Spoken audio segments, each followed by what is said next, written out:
అన్న చౌదరి గారు, అన్న సెప్టెంబర్ 2 పవన్ కళ్యాణ్ గారి బర్త్డే, హరికృష్ణ గారి బర్త్డే. అవును. ఆ రోజు ఈ సినిమా గురించి ఏమైనా రివీల్ చేస్తారా?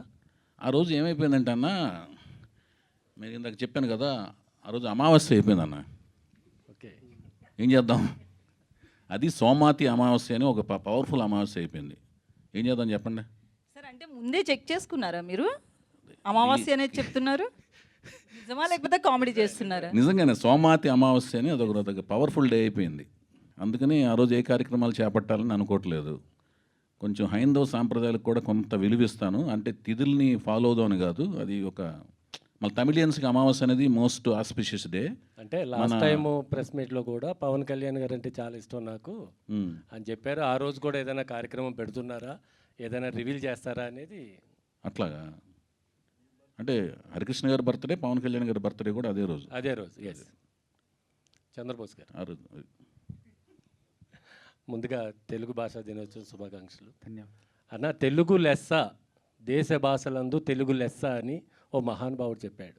అది ఇప్పుడు ఎలా తయారైందంటే తెలుగు లెస్స అయిపోయేటట్టుగా ఉంది. తెలుగు సినిమా టైటిల్స్ తమిళ్ నుంచి తెలుగులోకి వస్తుంటే ఆ తమిళ్ పేరే తెలుగులో రిలీజ్ చేస్తున్నారు. తంగ్లాన్ అని కానీ, వాల్మీ అని కానీ, ఇలా ఏమవుతుంది? తెలుగు భాష త్వరలో కనుమరుగైపోతుందా అనే ఆలోచన మాకు వస్తుంది. మీరేమంటారు దీని మీద? భాష కనుమరుగయ్యే అవకాశం అయితే లేదండి. ఎందుకంటే ఇప్పుడు కొంచెం భాషా చైతన్యం ఇంతకుముందు కంటే ఇప్పుడు ఎక్కువ వచ్చింది ప్రజల్లోనూ. చాలామందిలో భాషా చైతన్యం ఒకటి వచ్చింది. ఉదాహరణకి ఏంటంటే, ఇంతకుముందు ఇప్పుడు నేను మణికొండలో ఉంటాను, ఉప్పాలగూడలో. అసలు హోటళ్ళ పేర్లు ఇంతకుముందు ఫుడ్ కోర్టు, ఫుడ్ బాల్ అట్లాంటివి ఉండేవి.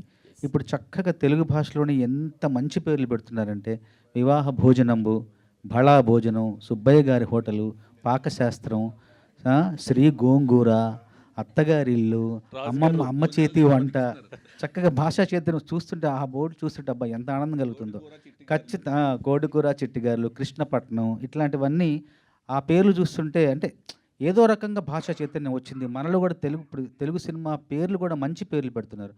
తమిళం నుంచి వచ్చే పేర్లు ఎందుకంటే తెలుగులో పెట్టట్లేదంటే ఇప్పుడంతా కూడా మొత్తం ఒకటే అయిపోయింది. కాబట్టి తమిళంలో ఏది ఉందో ఇక్కడ, ఎందుకంటే అందరికీ చేరువైపోయింది కదా, అన్ని ప్రపంచ భాషల్లోని అన్ని సినిమాలు చేరువైపోతున్నాయి. కాబట్టి మళ్ళీ ఆ అయోమయం లేకుండా ఆ పేరే ఇక్కడ పెడుతున్నారేమో అనిపిస్తుంది తప్ప భాష ఎట్టి పరిస్థితుల్లో కనుమరుగు అవ్వదు.